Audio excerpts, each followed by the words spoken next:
അപ്പം ഇന്ന് നമുക്ക് നോമ്പ് തുറക്കാൻ എന്തൊക്കെയാണെന്ന് നോക്കിയാലോ. എന്നത്തെയും പോലെ നാരങ്ങ പിന്നെ അതാ ഷമാമ് ജ്യൂസ് അടിച്ചിട്ടുണ്ടായിരുന്നു കേട്ടോ. ഇത് ഈ വീഡിയോ കാണുമ്പോഴേക്കാരം അത് അടിച്ചുക്കണു എന്ന് തന്നെ ചിലപ്പോൾ മച്ചുവിനും മോനുവിനും അറിയണേ. കാരണം എന്താ വെച്ചാൽ മച്ചുവിന് പാലുള്ള ഐറ്റംസ് ഒന്നും കൊടുക്കാൻ പറ്റില്ല. അപ്പോൾ പിന്നെ അത് ഓൻ കാണാതെ എടുത്ത് വെച്ചിരിക്കുന്നു കേട്ടോ. അങ്ങനെ കൊടുത്തു കഴിഞ്ഞാൽ പെട്ടെന്ന് അതിന് വയറ് ചീത്തയാവും കേട്ടോ. പിന്നെ നമുക്ക് പ്ലേറ്റ് കിട്ടിയിട്ടുണ്ടായിരുന്നത് ആ മക്രോണി കിട്ടിയിട്ടുണ്ടായിരുന്നു. പിന്നെ ഇപ്പം എന്തായിരുന്നു, സോയാബീൻ മസാല ഉണ്ടാക്കിയിട്ടുണ്ടായിരുന്നു കേട്ടോ. പിന്നെ നമ്മളിന്ന് ചായക്കടിയൊന്നും ഉണ്ടാക്കിയിട്ടുണ്ടായിരുന്നില്ല. അന്ന് നമ്മൾ ചോറാട്ടോ വെച്ച്, ചോറും ഇഷ്ടപ്പെട്ട കൂട്ടാനുകളായിട്ട് ഇന്നൊരു ചോറാട്ടോ കഴിച്ചിട്ടുണ്ടായിരുന്നത്. കാരണം ഇപ്പോഴും ഈ വീഡിയോ കാണുമ്പോൾ ഞാൻ അങ്ങനെ വിചാരിക്കുകയാണ് ഇനി ഒരു ദിവസം കൂടി ഇത് വെക്കണമെന്ന്.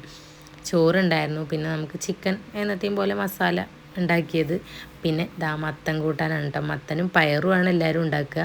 നമുക്ക് പയർ നമ്മൾ സ്റ്റോക്കില്ലാത്ത കാരണം മത്തനും കടലയും വെച്ചു കേട്ടോ. കടല വെള്ളത്തിലിട്ടത് ഓൾറെഡി ഉണ്ടായിരുന്നു. അപ്പോൾ പിന്നെ മത്തനും കടലയും വെച്ചു കേട്ടോ.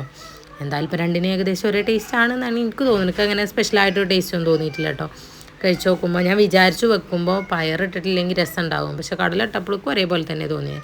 പിന്നെ ചിരങ്ങ താളിച്ചതും ഉണ്ടായിരുന്നു കേട്ടോ. കാക്കു ഒരുവിധം എല്ലാ സാധനങ്ങളും കഴിക്കും കേട്ടോ. അപ്പോൾ ഞാൻ വിചാരിച്ചു കാക്കുവിനും ഇഷ്ടപ്പെടുമെന്ന് വിചാരിച്ചു.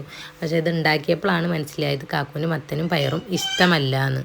കാക്കൂന് ഇങ്ങനെ തേങ്ങ അരച്ച കറി, വെണ്ടക്ക എന്തായിക്കോട്ടെ തേങ്ങ അരച്ചതൊന്നും ഇഷ്ടമല്ല കേട്ടോ. അപ്പോൾ ഞാൻ മത്തനിലും തേങ്ങ അരക്കൂല നമ്മൾ മത്തൻ കൂട്ടാൻ വെക്കുമ്പോൾ. അപ്പോൾ പിന്നെ തേങ്ങ അരച്ചത് ഇതിൽ കുഴപ്പമുണ്ടാവില്ല എന്ന് വിചാരിച്ചു. പക്ഷേ തേങ്ങ എന്ന് പറയുന്ന സാധനം മൊത്തത്തിൽ ഇഷ്ടമല്ല എന്ന് ഈ ഒരു കൂട്ടാൻ കൂട്ടിയപ്പോഴാണ് മനസ്സിലായി. ഒരുവിധം എല്ലാവർക്കും ഇഷ്ടമാണെന്ന് തോന്നുന്നു. എനിക്ക് ഭയങ്കര ഇഷ്ടമാണ് കേട്ടോ. അപ്പോൾ എന്തായാലും ഇന്നത്തെ ഫുഡ് ഉഷാറായിരുന്നേ.